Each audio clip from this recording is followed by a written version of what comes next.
Hello guys, ये देखिए आपका आज ये जो है तो चैप्टर नंबर आपका 8 है, आनुवांशिकता यानी कि हेरिडिटी। आज ये लास्ट चैप्टर है गाइज। इसके बाद जो है तो आपका सब कंप्लीट हो चुके हैं। कोई भी चैप्टर ऐसा हो जो आपको रिवीजन करने में प्रॉब्लम होती हो, समझ में ना आता हो, तो आप लोग हमें कमेंट करें, हम उसे आपको एक बार फिर से बता देंगे। चलिए स्टार्ट करते हैं। आनुवांशिकता। हमने देखा कि जनन प्रक्रमों द्वारा नए जीव बेस्ट उत्पन्न होते हैं जो जनक के समान होते हुए भी कुछ भिन्न होते हैं। हमने यह चर्चा की है कि अलैंगिक जनन में भी कुछ विभिन्नताएं कैसे उत्पन्न होती हैं।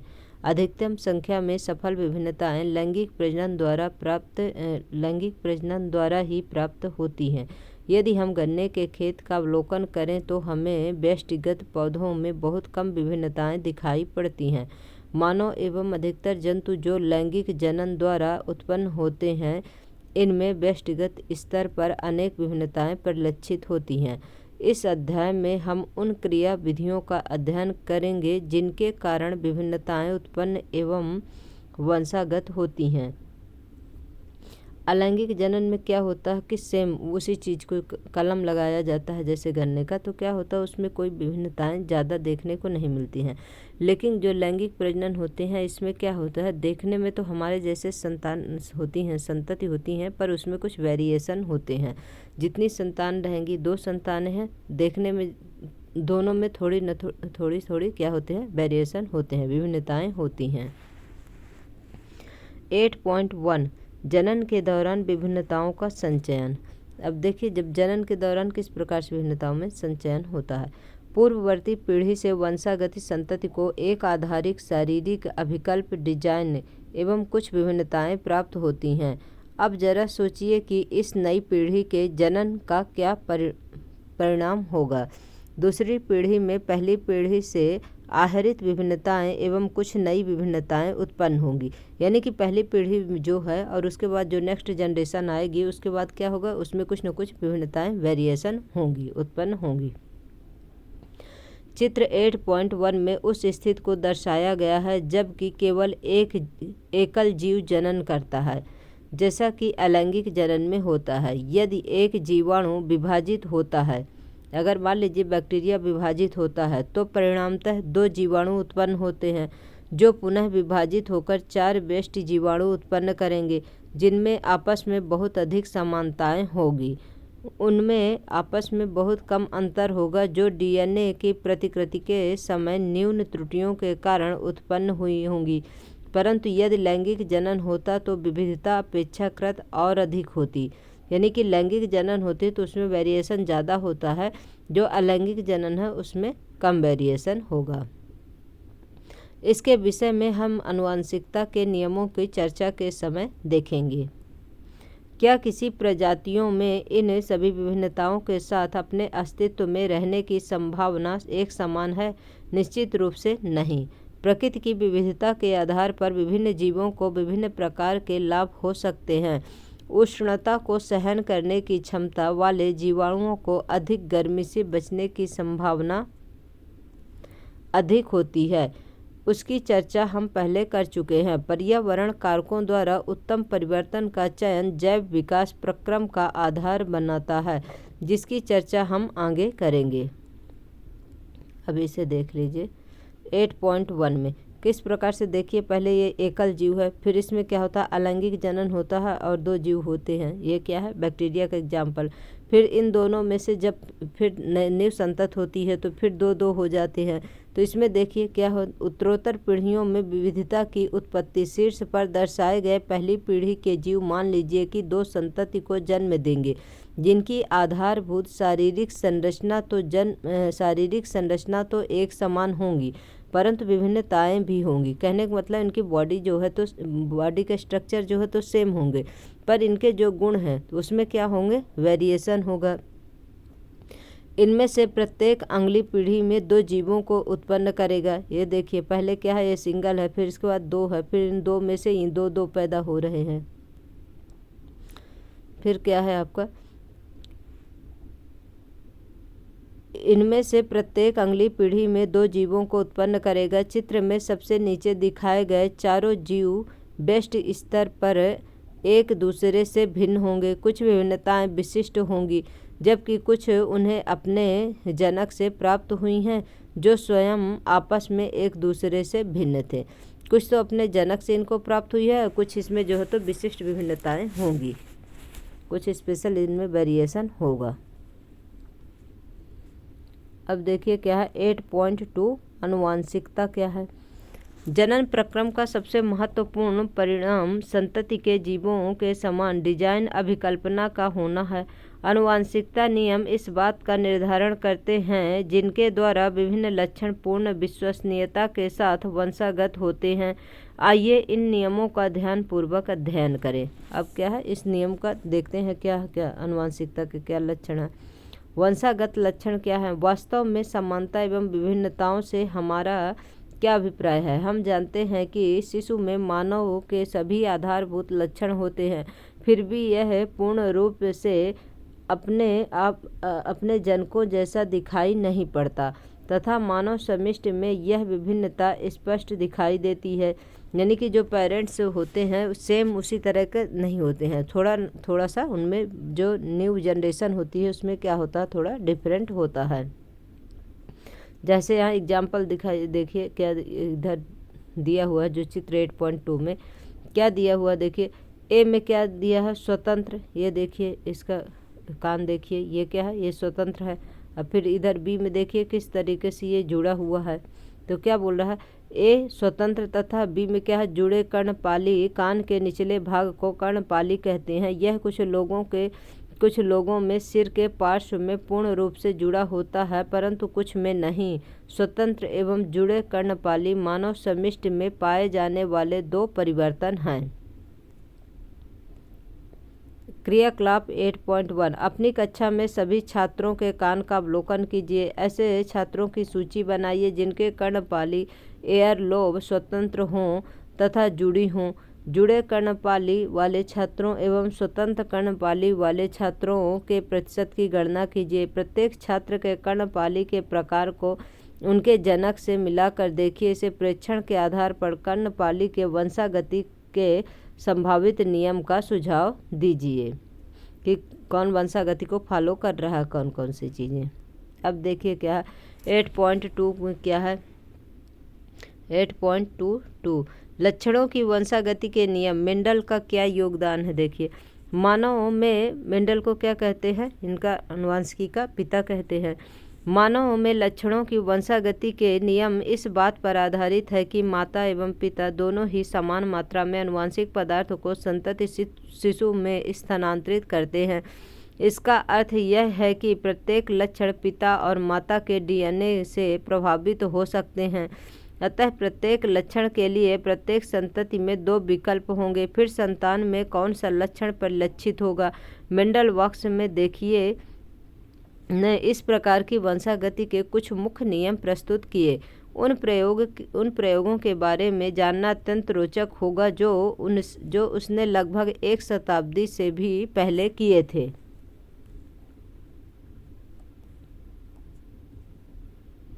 ग्रेगर जॉन मेंडल 1822 से 1884 तक उन्होंने क्या किया, उनका जो है तो ये जर्नी चली। मेंडल की प्रारंभिक शिक्षा एक गिरजाघर में हुई थी तथा वह विज्ञान एवं गणित के अध्ययन के लिए वियना विश्वविद्यालय गए। अध्यापन हेतु सर्टिफिकेट की परीक्षा में असफल होना उनकी वैज्ञानिक खोज की प्रवृत्ति को दबा नहीं सका। वह अपनी मोनेस्ट्री में वापस गए तथा मटर का प्रयोग करना प्रारंभ किया। उनसे पहले भी बहुत से वैज्ञानिकों ने मटर एवं अन्य जीवों के वंशागत गुणों का अध्ययन किया था, परंतु मेंडल ने अपने विज्ञान एवं गणितीय ज्ञान को सम्मिश्रित किया। वह पहले वैज्ञानिक थे जिन्होंने प्रत्येक पीढ़ी में एक एक पौधा द्वारा प्रदर्शित लक्षणों का रिकॉर्ड रखा तथा गणना की, जिससे जो है तो उन्हें वंशागत नियमों के प्रतिपादन में सहायता मिली। मेंडल ने मटर के पौधे के अनेक विपर्यायी विकल्पी लक्षणों का अध्ययन किया जो स्थूल रूप से दिखाई देते हैं। उदाहरणतः गोल झुर्रीदार बीज लंबे बौने पौधे, सफ़ेद बैगनी फूल इत्यादि। उसने विभिन्न लक्षणों वाले मटर के पौधों को लिया, जैसे कि लंबे पौधे तथा बौने पौधे। इससे प्राप्त संतति पीढ़ी में लंबे एवं बौने पौधे के प्रतिशत की गणना की। प्रथम संतति पीढ़ी अथवा F1 में कोई पौधा बीच की ऊंचाई का नहीं था, सभी पौधे क्या थे, लंबे थे। ये देखिए इसमें टी क्या है, ये लॉन्ग पौधा है आपका, और स्मॉल टी क्या है, बौना पौधा है। और इन जब दोनों को क्रॉस कराया जाता है तो किस प्रकार से सभी जो फर्स्ट जनरेशन होती है तो उसमें क्या होती है, सभी प्लांट क्या होते हैं, लंबे होते हैं। तो प्रथम संतति पीढ़ी अथवा F1 में कोई पौधा बीच की ऊंचाई का नहीं था, सभी पौधे लंबे थे। इसका अर्थ था कि दो लक्षणों में से केवल एक पैतृक जनकीय लक्षण ही दिखाई देता है, उन दोनों का मिश्रण प्रभाव दृष्टिगोचर नहीं होता। तो अगला प्रश्न था कि क्या F1 पीढ़ी के पौधे अपने पैतृक लंबे पौधों से पूर्ण रूप से समान थे। मेंडल ने अपने प्रयोगों में दो प्रकार के पैतृक पौधों एवं F1 पीढ़ी के पौधों को स्वपरागण द्वारा उगाया, यानी स्वपरागण यानी कि उसी पौधे से फिर से क्या किया, इनका परीक्षण स्टार्ट किया, स्वपरागण द्वारा उगाया। पैतृक पीढ़ी के पौधों से प्राप्त सभी संतति भी लंबे पौधे की थी, परंतु F1 पीढ़ी के लंबे पौधों की दूसरी पीढ़ी अर्थात F2 पीढ़ी के सभी पौधे लंबे नहीं थे। यानी कि जो फर्स्ट जनरेशन थी उसमें जो है तो उनके जो लक्षण थे तो क्या थे, सभी लंबे प्लांट हो गए। फिर जब F2 पीढ़ी किए और तब क्या हुआ, देखिए F2 पीढ़ी के सभी पौधे लंबे नहीं थे, वरन उनमें से 1/4 संतत बौने पौधे थे। यह इंगित करता है कि F1 पौधों द्वारा लंबाई एवं बौनेपन दोनों विशेषक लक्षणों की अनुवंशानुगति हुई, परंतु केवल लंबाई वाला लक्षण ही व्यक्त हो पाया फर्स्ट जनरेशन में। अतः लैंगिक जनन द्वारा उत्पन्न होने वाले जीवों में किसी भी लक्षण की दो प्रतिकृतियों के स्वरूप अनुवंशानुगति होती है। ये दोनों एक समान हो सकते हैं अथवा भिन्न हो सकते हैं, जो उनके जनक पर निर्भर करता है। इस परिकल्पना के आधार पर वंशानुगत का तैयार किया गया एक पैटर्न चित्र 8.3 में दर्शाया गया है। अब देखिए F2 पीढ़ी में देखिए फर्स्ट जनरेशन में क्या हुआ और ये सेकंड जनरेशन। फर्स्ट जनरेशन में जब लंबे पौधे और बौने पौधों दोनों को क्रॉस कराया गया तो क्या हुआ, फर्स्ट जनरेशन में सभी प्लांट क्या हुए, लंबे हुए। फिर सेकंड जनरेशन में जब इसको जो है तो देखिए क्या हुआ, इनका स्वपरागण कराया गया। कहने का मतलब दोनों में क्या है, लंबे प्लांट लिए गए और दोनों को जो है तो क्या कराया, स्वपरागण कराया। जब इनमें दोनों में क्रॉस कराया गया तो क्या हुआ आपका, देखिए आपके 3 प्लांट क्या हैं, लंबे हैं और एक प्लांट क्या है आपका छोटा है। तो 2 पीढ़ियों तक लक्षणों की वंशानुगत यानी कि 2 जनरेशन को इन्होंने क्या बताया कि किस प्रकार से फर्स्ट पीढ़ी में जो है तो सभी प्लांट क्या होते हैं, लंबे होते हैं। सेकंड में क्या हुआ, 3:1 आ गया। कहने का मतलब 3 प्लांट आपके लंबे हैं और एक क्या है, बौना प्लांट है। क्रियाकलाप 8.2 में चित्र 8.3 में हम कौन सा प्रयोग करते हैं जिससे यह सुनिश्चित होता है कि F2 पीढ़ी में वास्तव में टी यानी कि लंबे प्लांट हैं, टी ये भी लंबे प्लांट है तथा स्मॉल टी का संयोजन है 1:2:1 अनुपात में प्राप्त होता है।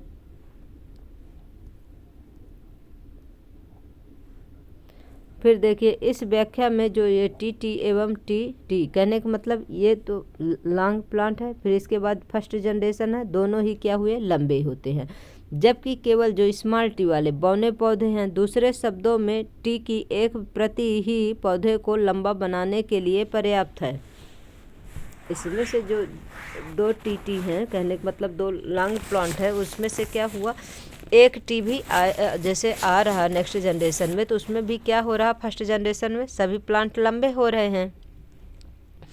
इसीलिए क्या है, फर्स्ट जनरेशन के लिए एक टी ही क्या है, पर्याप्त है। जबकि बौनेपन के लिए टी की दोनों प्रतियां टी ही होनी चाहिए। टी जैसे लक्षण मतलब स्मॉल टी जब बौनेपन जो प्लांट होता है तो उसके लिए क्या है, दोनों टी कैसे होना चाहिए, दोनों ही स्मॉल होने चाहिए। टी जैसे लक्षण प्रभावी लक्षण कहलाते हैं, जबकि जो लक्षण टी की तरह व्यवहार करते हैं अप्रभावी कहलाते हैं। चित्र 8.4 में कौन सा लक्षण प्रभावी है तथा कौन सा अप्रभावी है? 8.4 में ये देखिए 8.4 में दिया हुआ है, क्या दिया हुआ, पहले क्या हुआ, संकरण कराया गया। एक तो P है और एक ये है, दोनों को जब संकरण कराया गया तो क्या हुआ, F1 जनरेशन में तो कोई प्रभाव नहीं पड़ता है। जब इसमें स्वनिषेचन कराते हैं, जिस तरह से TT वाले फर्स्ट जनरेशन के पौधों में स्वपरागण कराते हैं, उसी प्रकार इसमें भी जब स्वपरागण कराते हैं तो क्या होता है, 3:1 के अनुपात में क्या होता है, ये इनका प्लांट बनते हैं। मतलब 3 जो है तो 3 के ऊपर प्रभाव नहीं पड़ता है और 1 के ऊपर क्या होता है, प्रभाव पड़ता है। तो क्या होता है जब मटर के पौधों में एक विकल्पी जोड़े के स्थान पर 2 विकल्पी जोड़े का अध्ययन करने के लिए संकरण कराया जाए। गोल बीज वाले लंबे पौधों का यदि झुर्रीदार बीजों वाले बौने पौधों से संकरण कराया जाए तो प्राप्त संतति कैसी होगी? F1 पीढ़ी के सभी पौधे लंबे एवं गोल बीज वाले होंगे, अतः लंबाई तथा गोल बीज प्रभावी लक्षण है, यानी कि पहले में क्या है, प्रभाव पड़ेगा। परंतु क्या होता है जब F1 संतति में स्वनिषेचन से F2 पीढ़ी की संतति प्राप्त होगी, यानी कि जो F1 जनरेशन में प्राप्त होता है फिर उनका स्वयं में जो है तो क्या होता है, स्वनिषेचन करवाते हैं, तब F2 पीढ़ी में क्या प्रभाव, उनकर जो न्यू संतति होगी, न्यू जनरेशन F2 की होगी, उसमें क्या प्रभाव पड़ेगा। मेंडल द्वारा किए गए पहले प्रयोग के आधार पर हम कह सकते हैं कि F2 संतति के कुछ पौधे गोल बीज वाले लंबे पौधे होंगे तथा कुछ झुर्रीदार बीज वाले बौने पौधे, परंतु F2 की संतति के कुछ पौधे नए संयोजन प्रदर्शित करेंगे। उनमें से कुछ पौधे लंबे परंतु कुछ झुर्रीदार बीज तथा कुछ पौधे बौने परंतु गोल बीज वाले होंगे। यहाँ आप देख सकते हैं कि किस तरह F2 पीढ़ी में नए लक्षणों का संयोजन देखने को मिला, जब बीज के आकार व रंग को नियंत्रित करने वाले कारकों के पुनर्संयोजन से युग्मनज बना, जो F2 पीढ़ी के अग्रणी रहा। अतः लंबे बौने लक्षण तथा गोल झुर्रीदार लक्षण स्वतंत्र रूप से वंशानुगत होते हैं। एक और एग्जाम्पल चित्र 8.5 में दर्शाया गया है। ये देखिए 8.5, 2 अलग अलग लक्षण बीज की आकृति एवं रंग की स्वतंत्र वंशानुगत है। तो देखिए इसमें किस प्रकार से ये क्या कराते हैं, क्रॉस कराते हैं। सबसे पहले देखिए गोल हरे बीज है, ये क्या है, ये ग्रीन बीज है, और ये क्या है आपका येलो बीज है। येलो वाला क्या है आपका झुर्रीदार बीज है और गोल वाला क्या है, हरे और बड़े अच्छे बीज हैं। जब इनका दोनों को F1 पीढ़ी में क्या कराते हैं, क्रॉस कराते हैं, तब क्या होता है, तब ये क्या होता है, गोल पीले बीज जो है तो तैयार हो जाते हैं। गोल पीले बीज रहते हैं लेकिन झुर्रीदार नहीं रहते, अच्छे वाले बीज बनते हैं फर्स्ट जनरेशन में। देखिए फिर सेकंड जनरेशन में जब क्या होता है, इनका खुद का स्वपरागण, यानी कि फर्स्ट जनरेशन में जो आपके ये बीज प्राप्त होते हैं, इनका जब स्वपरागण कराते हैं, उसके बाद F2 पीढ़ी में देखिए किस प्रकार से ये बन जाते हैं। F2 पीढ़ी में जब ये बनते हैं तो किस प्रकार से, फर्स्ट में देखिए F2 पीढ़ी में जब इन दोनों को क्रॉस होता है, स्वपरागण होता है, तो RY1 में देखिए पूरे क्या है, अच्छे बीज हैं, येलो बीज हैं। अब फिर सेकंड में देखिए क्या है, सेकंड में देखिए क्या है कि इसमें से 2 येलो हैं, 3 आपके ग्रीन हैं और 2 येलो हैं। फिर तीसरे में यहाँ नीचे आइए, फिर देखिए यहाँ पर क्या है, ये झुर्रीदार है, इसमें से 2 येलो और अच्छे बीज हैं, 2 क्या हैं, झुर्रीदार बीज हैं।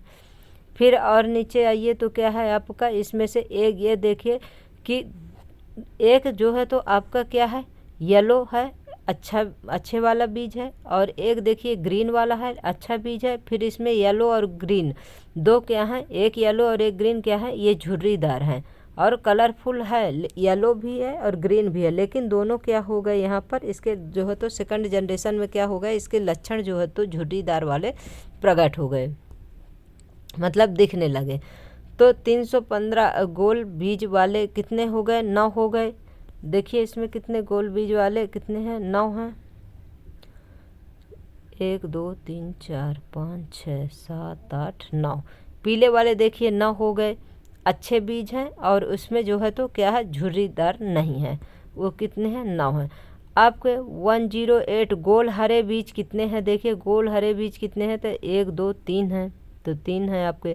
झुर्रीदार पीले बीज कितने हैं इसमें, तो 3 हैं, 1 2 3 हैं इसमें, देखिए। फिर झुर्रीदार हरे बीज कितने हैं आपके, तो ये सबसे नीचे देखिए यहाँ पर कितना है, 1 है टोटल। इस प्रकार से टोटल कितने बीज हो गए, 16 बीज हो गए। और इधर क्या है, इधर क्या है, ये 556 बीज में कितने हैं, ये 16 बीज बनते हैं। इस प्रकार से नेक्स्ट जनरेशन में, सेकंड जनरेशन में जब इनका जो फर्स्ट जनरेशन होती है, फर्स्ट जनरेशन में इनके लक्षण नहीं दिखाई देते। जब उनका स्वपरागण कराया जाता है सेकंड जनरेशन में जो लक्षण है तो सभी दिखने लगते हैं।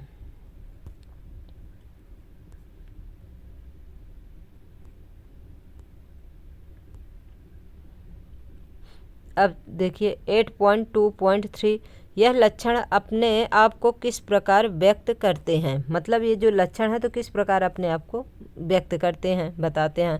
आनुवांशिकता कार्य विधि किस प्रकार होती है, कोशिका के डीएनए में प्रोटीन संश्लेषण के लिए एक सूचना स्रोत होता है, मतलब इसके लिए कौन जिम्मेदार होता है, तो डीएनए होता है। डीएनए का वह भाग जिसमें किसी प्रोटीन संश्लेषण के लिए सूचना होती है उस प्रोटीन का जीन कहलाता है। तो डीएनए में क्या होता है, जीन होता है। प्रोटीन विभिन्न लक्षणों की अभिव्यक्ति को किस प्रकार नियंत्रित करती है, इसकी हम यहाँ चर्चा करते हैं। आइए पौधों की लंबाई के एक लक्षण को उदाहरण के रूप में लेते हैं। हम जानते हैं कि पौधों में कुछ हार्मोन होते हैं जो लंबाई का नियंत्रण करते हैं, अतः किसी पौधे की लंबाई पौधे में उपस्थित उस हार्मोन की मात्रा पर निर्भर करती है। पौधे के हार्मोन की मात्रा उस प्रक्रम की दक्षता पर निर्भर करेगी जिसके द्वारा यह उत्पादित होता है।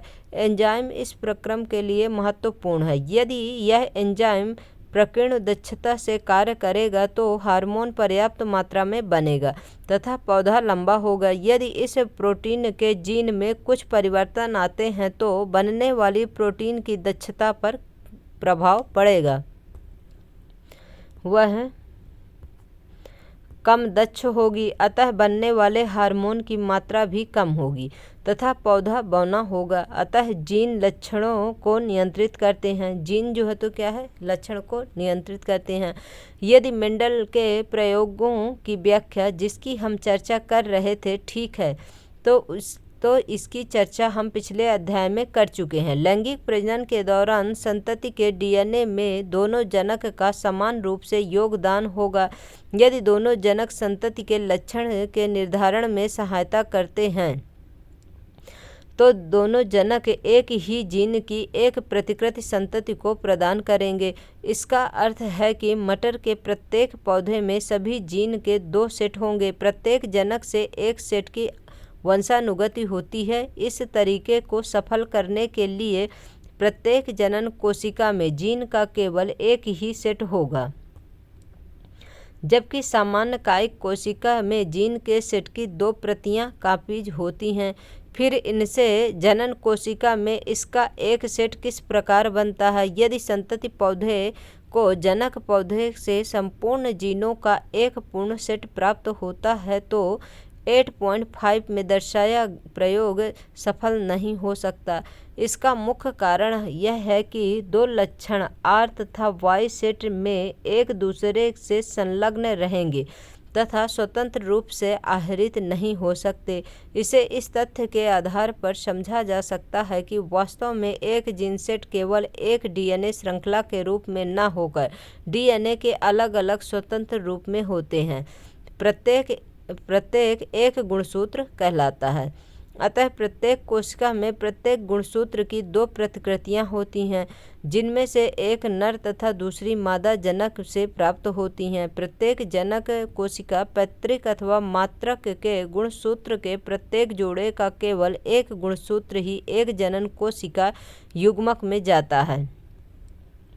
जब 2 युग्मकों का संलयन होता है तो बने हुए युग्मनज में गुणसूत्रों की संख्या पुनः सामान्य हो जाती है तथा संतति में गुणसूत्रों की संख्या निश्चित बनी रहती है, जो स्पीशीज के डीएनए के स्थायित्व को सुनिश्चित करता है। वंशानुगति की इस क्रिया विधि से मेंडल के प्रयोगों के परिणाम की व्याख्या हो जाती है। इसका उपयोग लैंगिक जनन वाले सभी जीव करते हैं, परंतु अलैंगिक जनन करने वाले जीव भी वंशागति के इन्हीं नियमों का पालन करते हैं। यानी कि जो अलैंगिक जनन है वो भी जो है तो वंशानुगत का पालन करते हैं।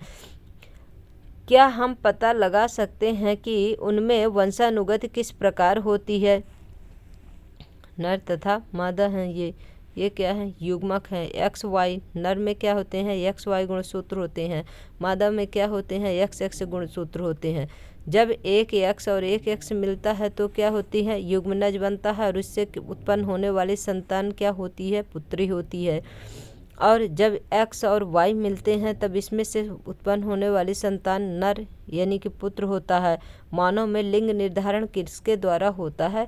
तो जो वाई गुणसूत्र होता है उसके द्वारा क्या है? लिंग का निर्धारण होता है।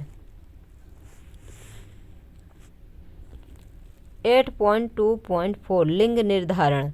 इस बात की चर्चा हम कर चुके हैं कि लैंगिक जनन में भाग लेने वाले दो एकल जीव किसी न किसी रूप में एक दूसरे से भिन्न होते हैं, जिसके कई कारण हैं। नवजात का लिंग निर्धारण कैसे होता है?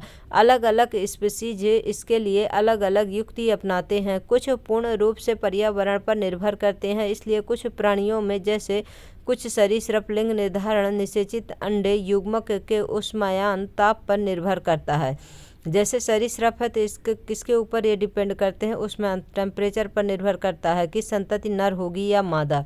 घोंघे जैसे कुछ प्राणी अपना लिंग बदल सकते हैं, जो इस बात का संकेत है कि इनमें लिंग निर्धारण आनुवांशिक नहीं है। घोंघे में क्या है? इनका जो है तो लिंग निर्धारण आनुवांशिक नहीं है। इस बात को ध्यान रखिएगा, ये नोट करने वाली बात है। आप लोग जब नोटबुक और पेन लेके जब पढ़ने बैठिए जरूर कुछ चीज़ें ऐसे जैसे ये है सरीसृप में किस प्रकार से जो है तो लिंग का निर्धारण होता है, तो देखिए इसमें ताप ऊष्मायन या ताप पर निर्भर करता है। लेकिन घोंघे में ये क्या है? अपना लिंग बदल भी सकता है, इसलिए जो होती है यह आनुवांशिकता हेरिडिटी को पालन नहीं कर रहा है। बोल रहा है इसमें कि क्या बोल रहा है कि इनमें लिंग निर्धारण आनुवांशिक नहीं है। किसमें? घोंघे में। लेकिन मानव में लिंग निर्धारण आनुवांशिक आधार पर होता है, लेकिन ह्यूमन बींग्स में आनुवांशिक आधार पर लिंग निर्धारण होता है। दूसरे शब्दों में जनक जीवों से वंशानुगत जीन ही इस बात का निर्णय करते हैं। मतलब जीन के ऊपर डिपेंड करता है कि होने वाली संतान मादा होगी या नर होगा, कि संतति लड़का होगा अथवा लड़की होगी। परंतु अभी तक हम मानते रहे हैं कि दोनों जनकों से एक जैसे जीन सेट संतति में जाते हैं।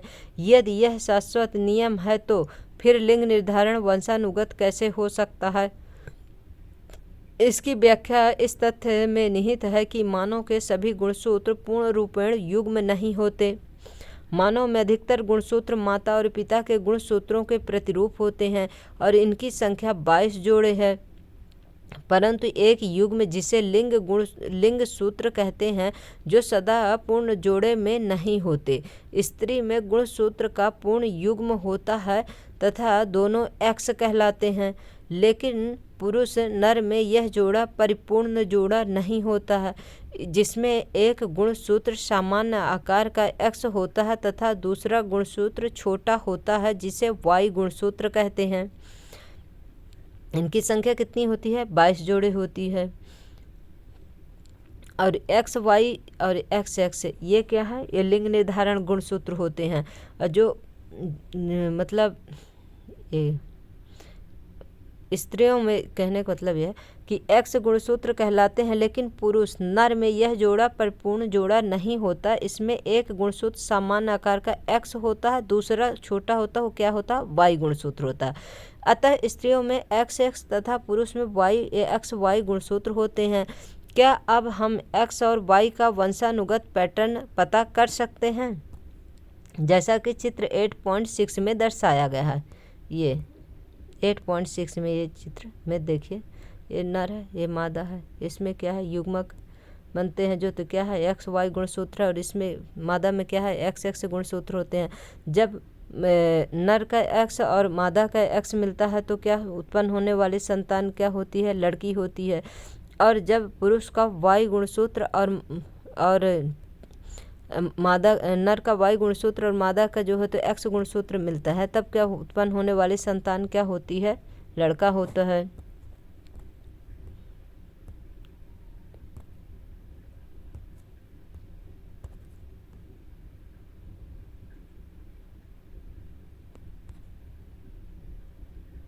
जैसा कि चित्र 8.6 में दर्शाया गया, सामान्यतः आधे बच्चे लड़के एवं आधे लड़की हो सकते हैं।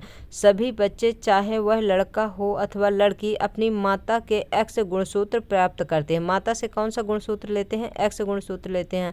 अतः बच्चों का लिंग निर्धारण इस बात पर निर्भर करता है कि उन्हें अपने पिता से किस प्रकार का गुणसूत्र प्राप्त हुआ है। जिस बच्चे को अपने पिता से एक्स गुणसूत्र वंशानुगत हुआ है वह लड़की, एवं जिसे पिता से वाई गुणसूत्र वंशानुगत होता है वह लड़का होगा। आपने क्या सीखा? हम लोगों ने ये जो चैप्टर पढ़ा है इससे जो है तो क्या सार निकलता है? देखिए, जनन के समय उत्पन्न विभिन्नताएं वंशानुगत हो सकती हैं। इन विभिन्नताओं के कारण जीव की उत्तरजीविता में वृद्धि हो सकती है। लैंगिक जनन वाले जीवों में एक अभिलक्षण के जीन के दो प्रतिरूप होते हैं। इन प्रतिरूपों के एक समान न होने की स्थिति में जो अभिलक्षण व्यक्त होता है उसे प्रभावी लक्षण तथा अन्य को अप्रभावी लक्षण कहते हैं। विभिन्न लक्षण किसी जीव में स्वतंत्र रूप से वंशानुगत होते हैं। संतति में नए संयोग उत्पन्न होते हैं। विभिन्न स्पीशीज में लिंग निर्धारण के कारक भिन्न होते हैं। मानव में संतान का लिंग इस बात पर निर्भर करता है कि पिता से मिलने वाले गुणसूत्र एक्स लड़कियों के लिए तथा वाई लड़कों के लिए किस प्रकार के हैं। तो गाइज, आपका ये चैप्टर कंप्लीट होता है। अब आपके क्वेश्चन आंसर हैं, तो क्वेश्चन आंसर कल मॉर्निंग में आज देखती हूँ रिकॉर्ड हो जाएगा तो ठीक है गाइज, नहीं हो पाएगा तो कल मॉर्निंग में आ जाएगी।